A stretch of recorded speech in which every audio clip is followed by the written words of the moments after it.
So நம்ம ஆக்சுவலாக இன்றைக்கி பார்க்க போகிறது வந்து மாலிக்யூலர் பேசிஸ் ஆஃப் இன்ஹெரிட்டன்ஸ். அந்த சாப்டரில் இருக்கிற one of the most important topic replication of DNA பார்க்க போகிறோம். ஸோ இது வந்து இது ஃபஸ்ட்டு ஸ்டார்டிங்கில் யார் சொல்லியிருக்கான்றது வந்து வாட்சன் அண்ட் கிரிக், அதாவது டபுள் ஹெலிக்கல் மாடல் கொடுத்தாங்கல்ல, double helical structure of DNA structure கொடுத்த கிரேட் சயின்டிஸ்ட் 2 பேர், வாட்சன் அண்ட் கிரிக். அவங்க இம்மீடியட்டாக ப்ரொப்போஸ் பண்ண ஒரு ஸ்கீம் தான் இந்த டிஎன்ஏ ரெப்ளிகேஷன். ஸோ இப்போ உங்களுக்கு வந்து இதுலேருந்து ஆக்சுவலாக இந்த பார்ட்லேருந்து ஒரு எம்சிக்யூ வர்றதுக்கு சான்ஸ் என்னென்னா, ஹூ டோல்ட் திஸ் ஸ்டேட்மெண்ட், இந்த ஸ்டேட்மெண்ட் வர்றதுக்கு சான்ஸ் இருக்குது. அதாவது it has not escaped our notice that the specific pairing we have postulated immediately suggested a possible copying mechanism for the genetic material. In the statement you can get it like who told this அப்படின்ற மாதிரி you get different option and you have to select Watson and Crick. Year is very important, 1953. இந்த இயரை மறக்காமல் ஞாபகம் வச்சுக்கோங்க. So அதாவது இதை நீங்களே கூட ட்ரை பண்ணலாம். அதாவது இப்போ I am giving only half stand. இப்போ நான் ஒரு ஹாஃப் ஸ்டாண்ட் ஆஃப் டிஎன்ஏ கொடுக்குறோன்னா, இப்போ நான் இங்கே ஏ எழுதியிருக்கேன், டி எழுதுகிறேன், ஜி எழுதுகிறேன், சி எழுதுகிறேன், ஏ எழுதுகிறேன். ஸோ இப்போ இதோட அதர் ஸ்டாண்ட் எப்படி இருக்குன்றது, like other strand of DNA எப்படி இருக்குன்றதை you can predict, right? Because A always pairs with T, T always pairs with A, G with C, C with G, A with T. It is like, it was Chergov's rule. அது படி you know this அல்ல. So இது வந்து Chergov's rule படி we know, like இது இந்த strand ஒரு strand கொடுத்துட்டாங்கன்னா other strand we can predict. So அந்த ஒரு கான்செப்டில் தான் வாட்சன் அண்ட் கிரிக் இதை பாஸ்டுலேட் பண்ணுறாங்க. அவங்களோட இன்னொன்று இது என்னென்னா, இந்த புதுசாக வர டிஎன்ஏக்கு வந்து இந்த டேர்ம் வந்து they wanted to give this, like புதுசாக வந்திருக்க இந்த ரெப்ளிகேட் ஆன டிஎன்ஏ வந்து they call it semi-conservative. They call it as semi-conservative. ஓகேவா? What is this semi-conservative? அதாவது சிம்பிளாக, so we have our DNA stand. இது ட்விஸ்டடாக இருக்குன்னு வச்சுக்கோங்க, நான் தெளிவாக காட்டுறதுக்காக ரைட்டிங் லைக் திஸ். ஓகே, இதுதான் நம்மளோட டிஎன்ஏ ஸ்ட்ராண்ட். இப்போ இந்த மாதிரி இது பிரிஞ்சிருக்கு. இப்போ இது வந்து பேரண்டல் ஸ்ட்ராண்டாக, இது வந்து பேரண்டல் ஸ்ட்ராண்டாக. இப்போ ஒரு புது strand of DNA, the new strand, replicate ஆக போகிற டிஎன்ஏ ஸ்ட்ராண்ட் இது. ஸோ இது மூலமாக நம்மளுக்கு என்ன தெரிய வருதுன்னா, இது மூலம் நம்மளுக்கு என்ன சொல்ல முடியும்னா, இது பேரண்டல் ஸ்ட்ராண்ட், இது நியூ ஸ்ட்ராண்ட். அதாவது half parental strand plus half new strand இருக்குது. ஸோ இதை தான் they are calling it as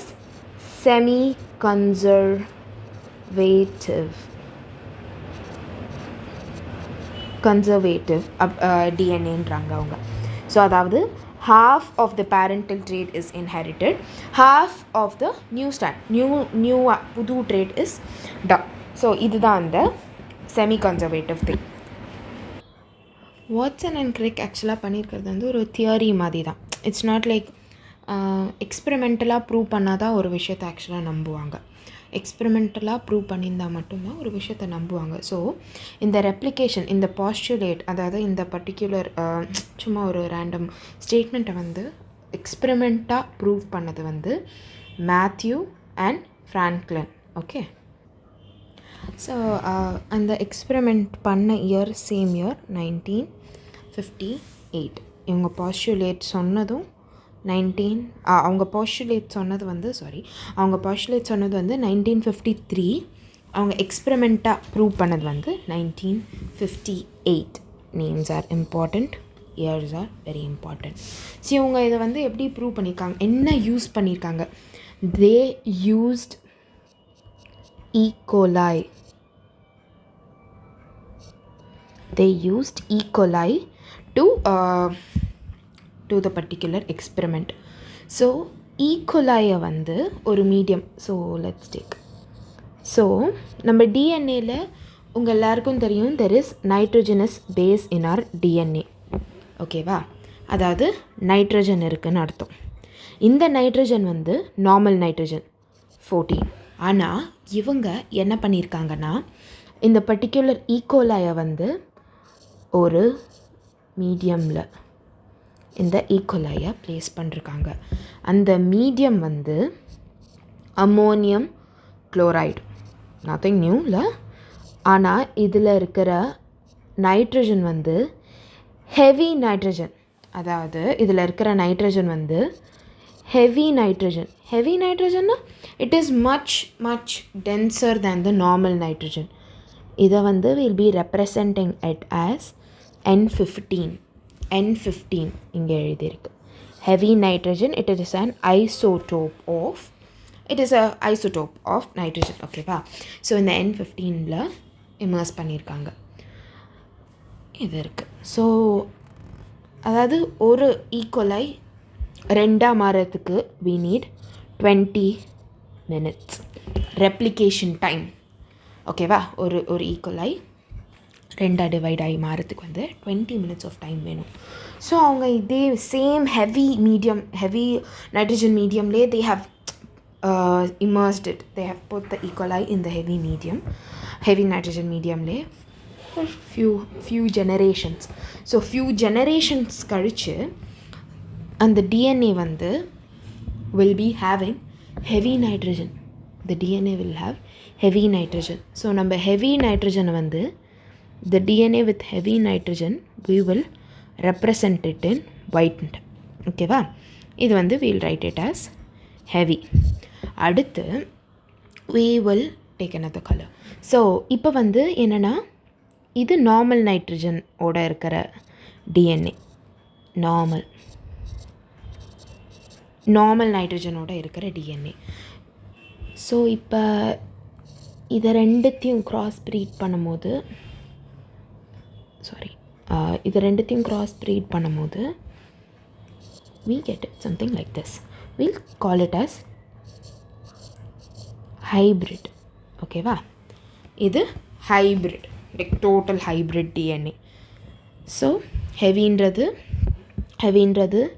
N15, நார்மல்ன்றது N14, ஹைப்ரிட்ன்றது N14 and N15. ஓகேவா? ஸோ இப்போ நம்ம வந்து புக்கில் என்ன போட்டிருக்குன்றதை ஒரு தடவை சும்மா ரீட் த்ரூ பண்ணிக்கலாம். As the only nitrogen source for many generation, the result was that N15 was incorporated in the newly synthesized DNA. அதாவது அந்த நியூவாக சிந்தசைஸ் ஆன டிஎன்ஏக்கு வேறு வழியே இல்லை, it has to use the N15 nitrogen molecule. ஓகேவா? அதாவது this heavy DNA molecule could be distinguished from the normal DNA by centrifugation in cesium chloride. You will get it as MCQ, cesium chloride. So one thing you have to remember is the N15, it is not radioactive. Please remember, N15 is not radioactive. It is only it is just the density is different. Okay, centrifugation process வந்து we use it for blood. அப்புறம் for காமனாக சொல்லணுன்னா we make butter, right? butter centrifugate பண்ணி அதெல்லாம் வரும். So blood we'll take different high speedல வந்து we'll be spinning the test tube. So the layers of the blood will be separated. அதே மாதிரியே when we separate this ஹெவியாக இருக்குல்ல nitrogen, so அது ஹெவியாக பாட்டம் ஆஃப் த டெஸ்ட் டியூப்பில் இருக்கும். So if it was heavy nitrogen, it would be at the bottom of the test tube after centrifugation. Heavy nitrogen it would be at the bottom of the test tube. இதே it was normal means it would be at the top of the test tube அல்ல, it would be at the top of the test tube. இதே it was normal means it will be somewhat in the middle. Okay, somewhat in the middle you will be getting it. இது hybrid. ஓகேவா? So இதுதான் அந்த இதுதான் இந்த basic concept. So இப்போ அவங்க என்ன பண்ணுறாங்கன்னா இந்த ஹெவி டிஎன்ஏ உள்ளே இருக்கிற ஹெவி டிஎன்ஏவோட இருக்கிற அந்த ஈகோலையை எடுத்துகிட்டு வந்து நார்மல் நைட்ரஜன் மீடியமில் வைக்கிறாங்க ஃபார் 20 minutes. 20 minutes ஏன்? That is the time for replication. So இதை வந்து I will teach it right here. So வந்து இப்போ ஜெனரேஷன் 0, அதாவது இனிஷியல் ஸ்டேட்டில் வந்து இனிஷியல் ஸ்டேட்டில் வந்து it was pure heavy, 100% heavy. 20 minutes கழித்து என்ன ஆகுதுன்னா ஜெனரேஷன் 2, அதாவது after 20 minutes from the initial stage என்ன நடக்கணும்? இது வந்து எப்படி செமி கன்சர்வேட்டிவ். ஸோ நம்ம வந்து கன்சர்வேட்டிவாக இருந்தால் என்ன ஆகுன்ற மாதிரி ஒரு ஹைப்போதெட்டிக்கல் கேஸ் எடுத்துக்கலாம். என்ன ஆயிருக்கும்? அதாவது இதை வந்து நம்ம ஒரு நார்மல் நைட்ரஜன் மீடியமில் வந்து இதை வந்து இமர்ஸ் பண்ணியிருந்தா, இந்த டிஎன்ஏ இந்த ஈகோலையை நார்மல் நைட்ரஜன் இருக்கிற மீடியமில் இமர்ஸ் பண்ணியிருந்தா, if the DNA was replicating in a conservative DNA-வா வந்திருந்தா, the result of G1 will be this. What do I mean by this? Heavy and light. Did we get this result? No. So this proves that it is not conservative. So ஆக்சுவலான result நம்மளுக்கு என்ன வந்ததுன்னா, இதை replicate ஆனோடனே we got it like this. What is this? நம்ம இங்கே பார்த்தோமே, hybrid, 100% hybrid கிடச்சிருக்கு நம்மளுக்கு. 100% ஹைப்ரிட் 100% ஹைப்ரிட் டிஎன்ஏ கிடச்சிருக்கு. ஸோ இதோடு முடிக்க போகிறாங்களா? இல்லை, 4 ஜெனரேஷனுக்கு அவங்க வந்து சேம் அந்த இனிஷியல் அது வந்து 4 ஜெனரேஷனுக்கு நம்மளோட நார்மல் நைட்ரஜன் இருக்கிற அமோனியம் குளோரைடில் இமர்ஸ் பண்ணிருக்காங்க. ஸோ ஜெனரேஷன் 2 எப்படி இருந்திருக்கும்? இது ரெப்ளிகேட் ஆகுமா? இது ரெப்ளிகேட் ஆகும், இது ரெப்ளிகேட் ஆகும். ஸோ எப்படி ரெப்ளிகேட் ஆகிருக்கும்? Okay, I'll tell first. நான் வரைஞ்சிக்கிறேன் டக்குன்னு.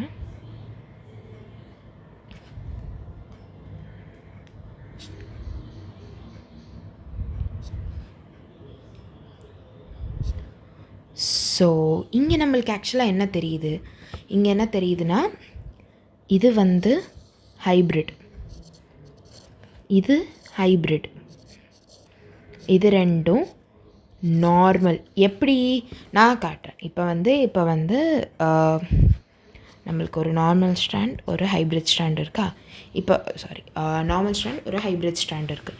ஸோ இப்போ இது எப்படி டிவைட் ஆகிருக்குன்னா, இதை வந்து we are introducing to a normal strand. So இப்போ என்ன ஆயிருக்குன்னா, இதுதான் அந்த நியூ ஸ்ட்ராண்ட். ஸோ இது க்ளீவேஜ் ஆகி, இது லைக் டிவைட் ஆகி, இதுவும் கம்பைன்ட் ஆகியும், இதுவும் கம்பைன்ட் ஆகி will be getting it like this. அதே மாதிரி இந்த ஸ்ட்ராண்ட், இந்த பர்டிகுலர் இதுக்கும் will be getting it like this. So I hope you got it. இதே மாதிரி தான் க்ளீவேஜ் நடந்துகிட்டே இருக்கும். ஸோ இது வந்து after how many minutes? 40 minutes from the initial it was 40 minutes. அடுத்து G3ல இங்கே ரேஷியோ எழுதலாமா? 1 hybrid is to 1 light. ஓகேவா? ஸோ இப்போ G3 ஃபேஸில் என்ன இருக்குன்றதை பார்ப்போம். G3 ஃபேஸில் எப்படி டிவைட் ஆகிருக்கும்? இது வந்து டிவைட் ஆகி நம்மளுக்கு வந்து இப்படி ஒரு ஆஃப் ஸ்ப்ரிங் கிடச்சிருக்கும். லைக் இப்படி ஒரு ரெப்ளிகேட் ஆன டிஎன்ஏ. அடுத்து இது டிவைட் நார்மல் மீடியமில் இருக்கிறதுனால அப்படியே மெயின்டைன் ஆகிருக்கும். அதே மாதிரி இது அப்படியே மெயின்டைன் ஆகிருக்கும். இதில் ஒரு ஸ்ட்ராண்ட் ஒயிட்டும் இது அப்படியே ரெப்ளிகேட் ஆகிருக்கும். அடுத்து இதுவும் இப்படி இப்படி தான் ரெப்ளிகேட் ஆகிருக்கும். ஸோ இதோட ரேஷியோ எப்படி? 1:3. 1 ஹைப்ரிட் 3 லைட். ஓகேவா? 1 ஹைப்ரிட் 3 லைட். இப்போ ஜென்ரேஷன் 4ல் என்ன வரும்? ஸோ டைம் என்ன இருக்கும்? 60 மினிட்ஸ். அவ்வளோதான், சிம்பிள். 60 மினிட்ஸ். இப்போ ஜெனரேஷன் 4 நீங்களே ட்ரை பண்ணி பாருங்கள். நானும் பண்ணுறேன், நீங்களும் பண்ணுறீங்க. ஜெனரேஷன் 4ல் எப்படி இருக்குன்றத டக்குன்னு பார்த்துடலாம். ஸோ ஜெனரேஷன் 4ல் இந்த ஒன்று இது இப்படி டிஃப்ரெண்ட் ஆகிருக்கும்.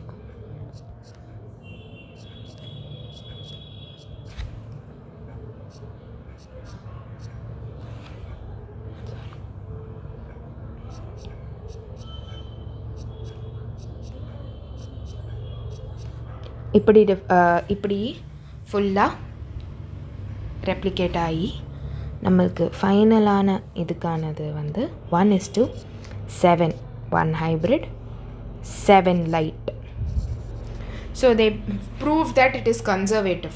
ஃபஸ்ட்டு ஜெனரேஷன்லேயே they have proved that it is conservative, but still they did it for 4 generation. So இது எப்படி 1:7 வந்ததுன்னு கேட்கலாம். இது 2 hybrid is to 14 normal. 1 2 3 4 5 6 7 8 9 11 12 13 14 normal. So அவ்வளோதான். இதுதான் அந்த ரெப்ளிகேஷன் ப்ராசஸ். புக்கில் கொடுத்துருக்க டயக்ராம், அதாவது இந்த ஃபிகர் 5.7. இந்த ஃபிகரில் வந்து ஃபிகர் 5.7ல் வந்து they have shown it as a DNA structure. நான் இந்த மாதிரி லைனாக காட்டியிருக்கேன். So I hope you get that.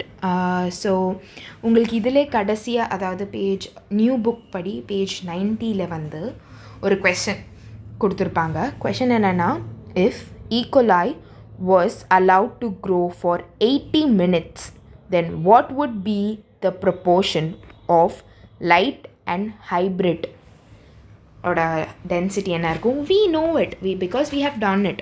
நம்ம G4 வரைக்கும் பண்ணியிருக்கோம். அதில் ஜஸ்ட் சும்மா எழுதியிருக்காங்க, G4 வரைக்கும் பண்ணுறாங்க. வெறும் ஜெனரேஷன் 1 2 வரைக்கும் தான் காட்டியிருக்காங்க, 3 4 பண்ணல. அது ஒரு கொஷினாகவே கொடுத்துருக்காங்க. So it is better that you know this. ஓகேவா? It is better that you know this. Okay, so next sub topic ஆக்சுவலாக எப்படி இந்த டிவிஷன் வருது, எப்படி இது வந்து டிவைட் ஆகுது, தட் இஸ் த டாபிக். இப்போ நம்ம வந்து ப்ரூவ் பண்ணிட்டோம் இது வந்து செமி கன்சர்வேட்டிவ் மோட் தான். ஒரு பேரண்டல் ட்ரேட் இருக்கும், ஒரு நியூ ட்ரேட் இருக்குன்றத நம்ம கம்ப்ளீட்டாக ப்ரூவ் பண்ணிட்டோம். இப்போ I just want to show you few of the terms. இப்போ we will draw a good structure. ஓகேவா? Oh, sorry, that was not good. Good structure was not good. Okay, fine. So இப்போ நம்ம இந்த structure வரைஞ்சிருக்கோம். இதில் template அப்படின்ற mention பண்ணியிருக்கிறது வந்து இந்த பேரண்டல் ரேட் தான் டெம்ப்ளேட் ஆஃப் டிஎன்ஏ. டெம்ப்ளேட்டுன்றது நம்மளுக்கு தெரியும்ல, லைக் சம்டைம்ஸ் நம்ம பிபிடி பண்ண சொல்லும் போது we'll use the template.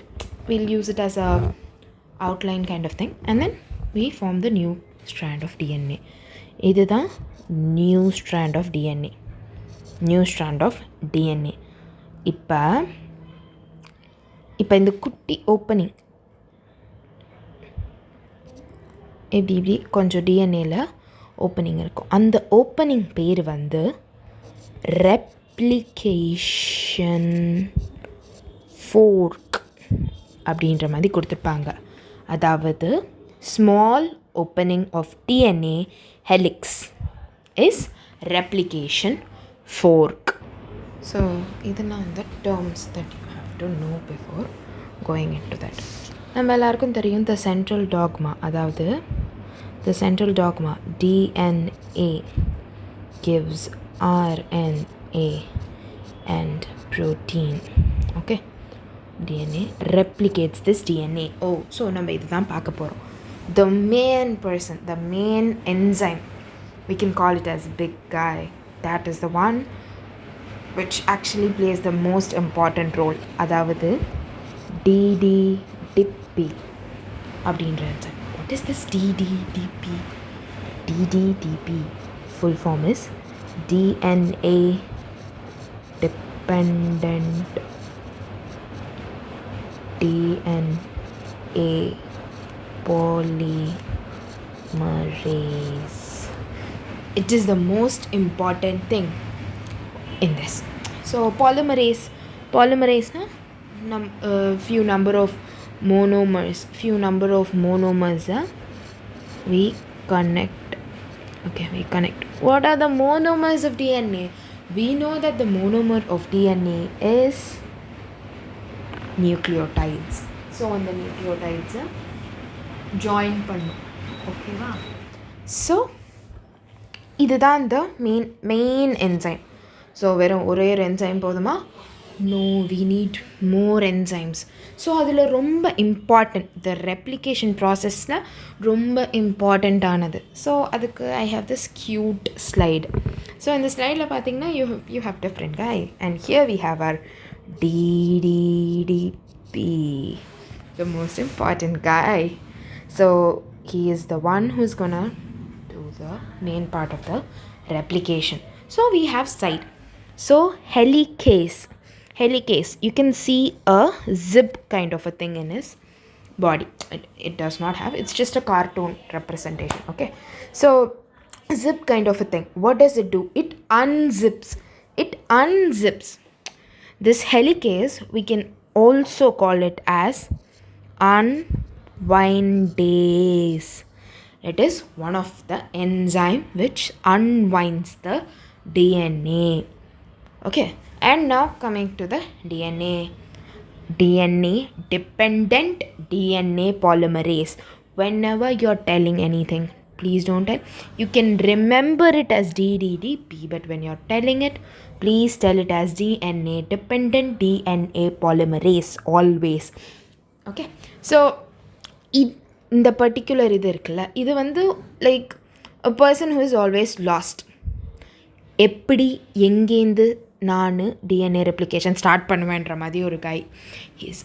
அதை ஸ்டார்ட் பண்ண ஹெல்ப் பண்ணுறது வந்து ப்ரைமேஸ், அதாவது ஆர்என்ஏ ப்ரைமேஸ். ஓகேவா? RNA primase. It flags, இங்கே ஒரு ஃப்ளாக் இருக்குல்ல, it flags like இங்கே come here and start your work right here. So இது ஒன்று. அதே மாதிரி இன்னொரு one of the most important enzyme for replication, ligase. பார்த்தீங்களா? glue இருக்கு. So it glues different empty spaces. Okay, it glues the empty spaces in between them.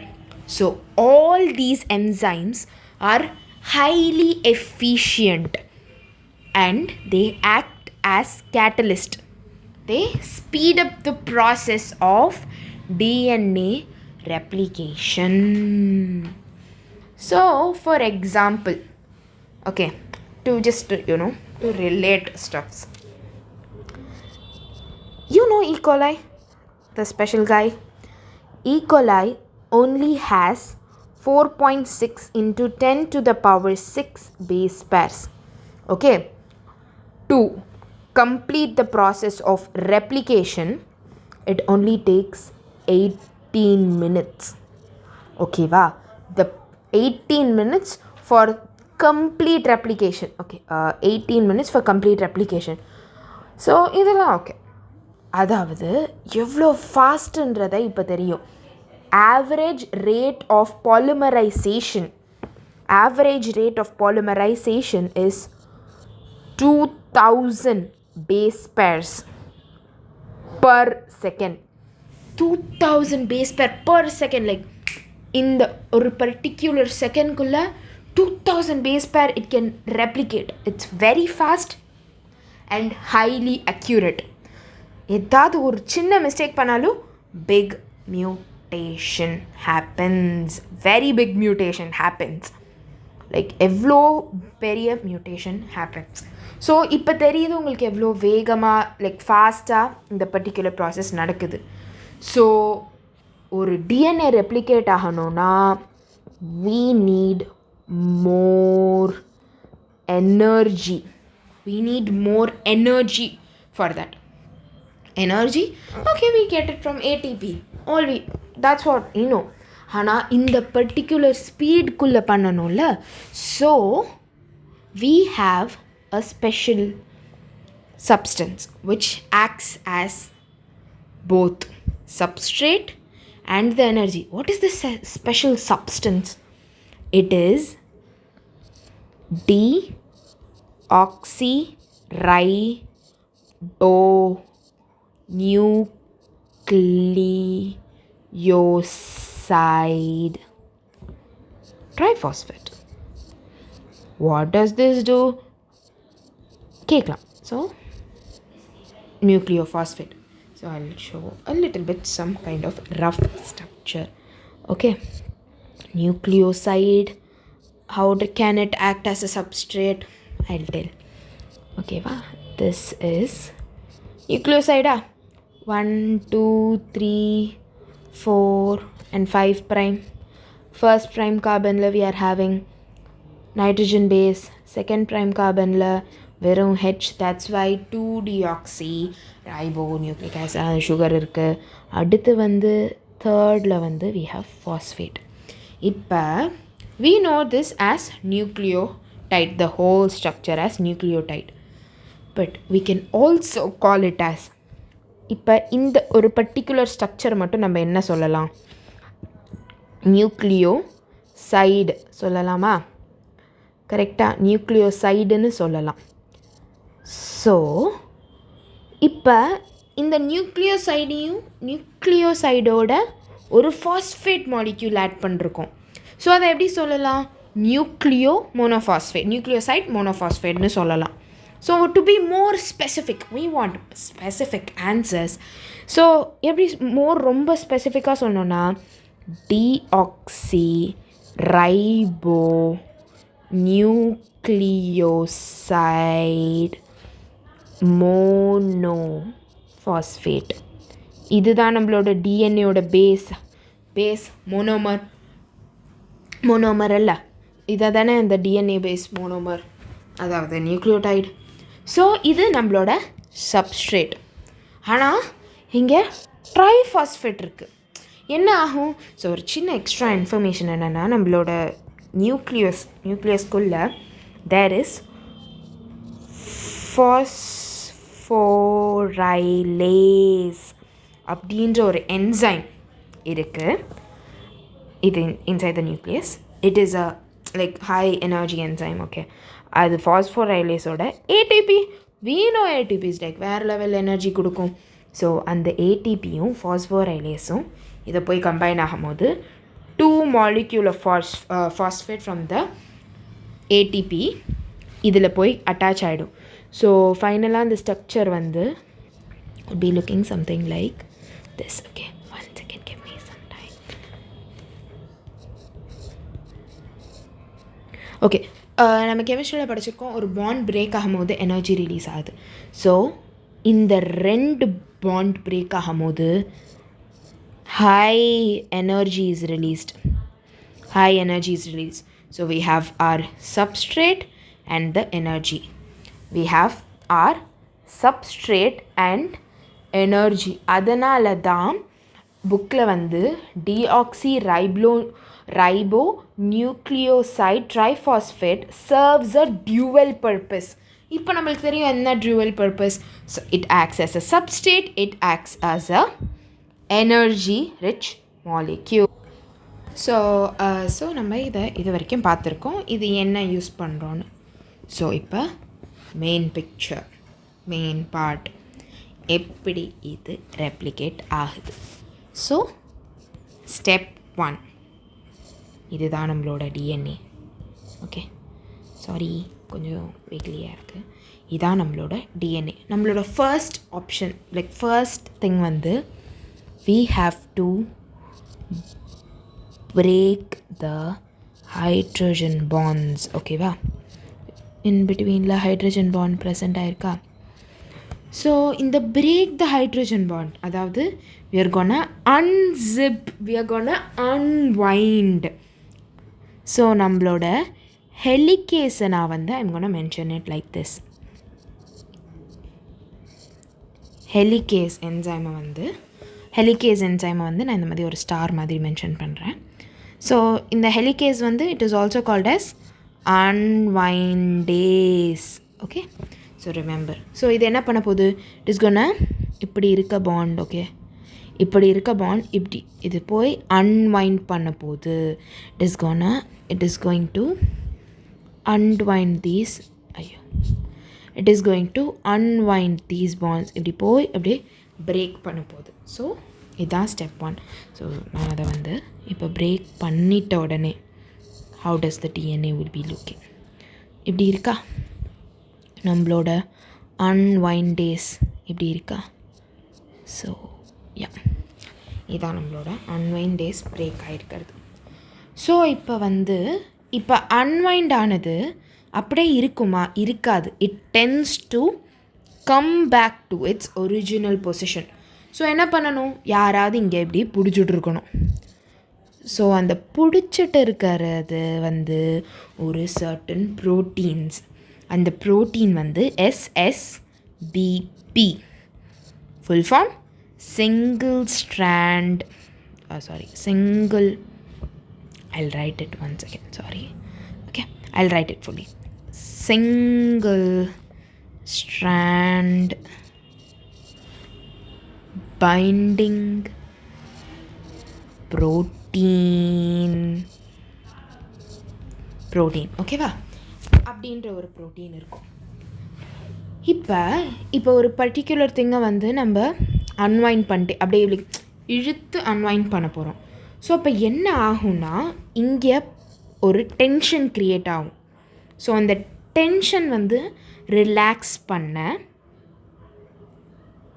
இந்த டென்ஷனை relax பண்ண we will be using another enzyme.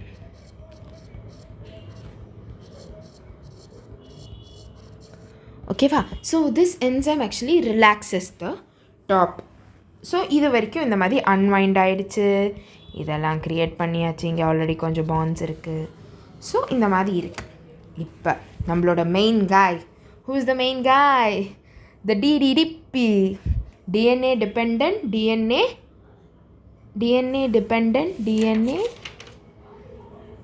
polymerase. அந்த enzyme main பிக்சருக்குள்ளே வரப்போது. நான் அதை வந்து இந்த பியூட்டிஃபுல் ஃப்ளவராக வந்து மென்ஷன் பண்ணுவேன். I know it's not that beautiful, okay, சும்மா நம்ம பியூட்டிஃபுல்னு வச்சுப்போம். ஸோ இந்த மாதிரி ஒரு பியூட்டிஃபுல் ஃப்ளவர் மாதிரி நான் ரெப்ரசன்ட் பண்ணுறேன். ஸோ இப்போ என்ன நடக்க போகுது, I'll draw the structure once again. So இப்போ நம்மளோட DNA, half unwinded DNA, இங்கே நம்மளோட ஹெலிகேஸ் இருக்குது, த ப்ரோட்டீன் ஸ்ட்ரக்சர் இருக்குது, இங்கே ஒரு என்சைம் பிடிச்சிட்ருக்கு, இதை லைக் ரிலாக்ஸ்டு ஸ்டேட்டில் இருக்குது. ஸோ நம்மளோட DNA பாலிமரேஸ் இங்கே இருக்குது. நான் ஸ்டார்டிங்லேயே சொன்னேன்ல, இந்த DNA டிபெண்ட் வந்து ஒரு மாதிரி லாஸ்ட், நான் எங்கேருந்து டிஎன்ஏவை ஃபார்ம் பண்ணுவேன் அப்படின்ற மாதிரி கொஞ்சம் லாஸ்ட்டாக இருக்கிற ஒரு கொஞ்சம் லைட்டாக லாஸ்ட்டாக இருக்கிற ஒரு டிஎன்ஏ தான், லைக் இந்த ஒரு என்சைம் தான் இந்த DNA டிபெண்ட் இது. ஸோ என்ன ஆக்சுவலாக நடக்கும்னா, நம்மளோட ஃப்ளாக் வச்சுருக்க என்சைம் என்னது, ப்ரைமேஸ் போய் it shows the direction. You have to start it from here. So DNA இந்த DDDPயோட ஒரு குட்டி டிஸ்அட்வான்டேஜ் என்னென்னா, இட் இஸ் யூனிடிரெக்ஷனல். அதாவது it can only act on one direction.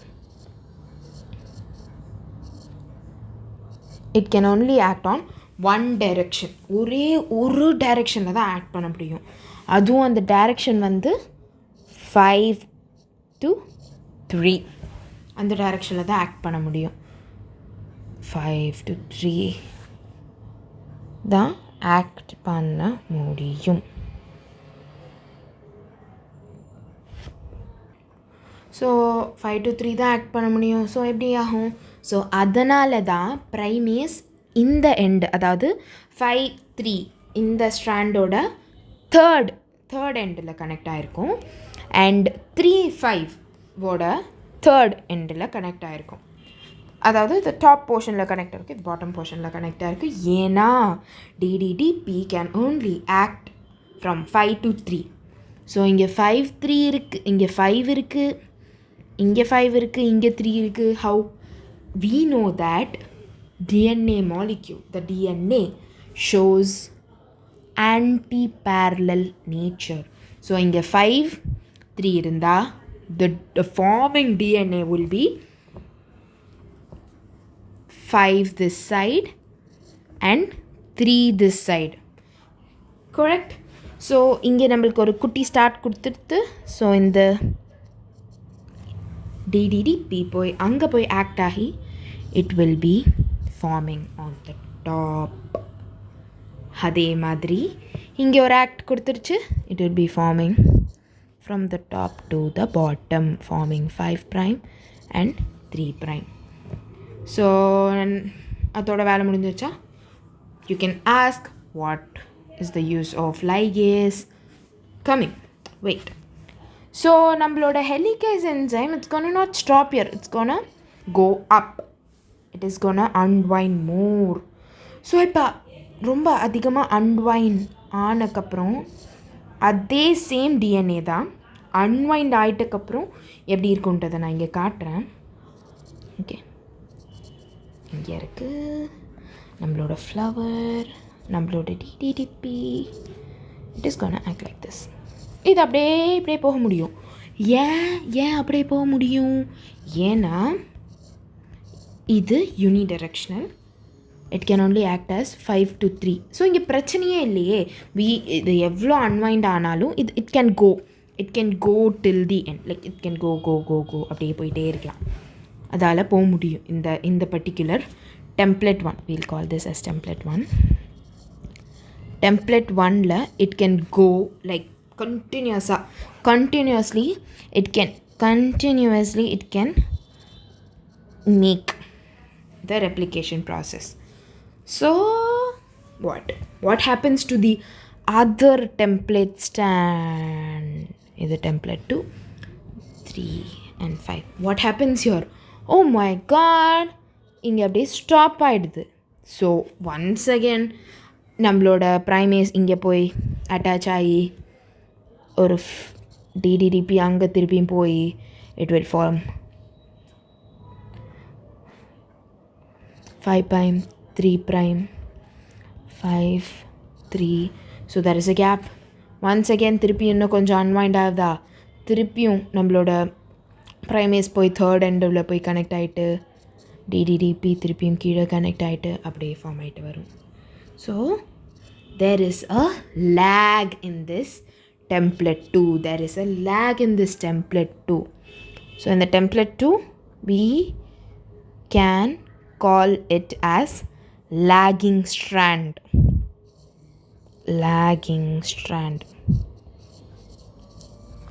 And this one is the leading. This leads the thing, right? Like this is gonna go continuous, so it's a little bit ahead. Leading strand. Okay, so lagging strand, leading strand. Number loader. Okay, I need another color. Okay, so I'll choose another color. Okay, so இப்போ we are having some gaps in between. இங்கே கொஞ்சம் gap இருக்குது, இங்கே கொஞ்சம் gap இருக்குது. What comes and binds here? We know that it is the ligase enzyme which binds between the gap. It binds between the gap. So நம்மளுக்கு எந்த கேப்பும் இல்லாமல் ஸ்மூத்தாக அப்படியே ஈஸியாக ஃபாலோ ஆகிட்டு போயிடும். ஸோ இதோட நம்மளோட DNA replication is completed. So இது அப்படியே போயிட்டே இருக்கும். ஸோ அது அப்படியே நடந்துட்டு டிஎன்ஏ ரெப்ளிகேட் ஆகிட்டே இருக்கும். ஸோ இப்படி தான் நம்மளோட டிஎன்ஏ ரெப்ளிகேஷன் நடக்குது. உங்களுக்கு ஏதாவது டவுட் இருந்ததுன்னா ப்ளீஸ் கமெண்ட் பாக்ஸில் உங்களோட டவுட் போஸ்ட் பண்ணுங்கள். ஒன்ஸ் அகேன் இந்த வீடியோவோட ரெப்ளிகேஷன் த மெக்கானிசம் ஆஃப் ரெப்ளிகேஷனையும் பாருங்கள். புக்கோட ஒரு தடவை கம்பேர் பண்ணி படிங்க. தேங்க்யூ ஃபார் வாட்சிங். If you like this video, please do subscribe to my channel. Thank you so much.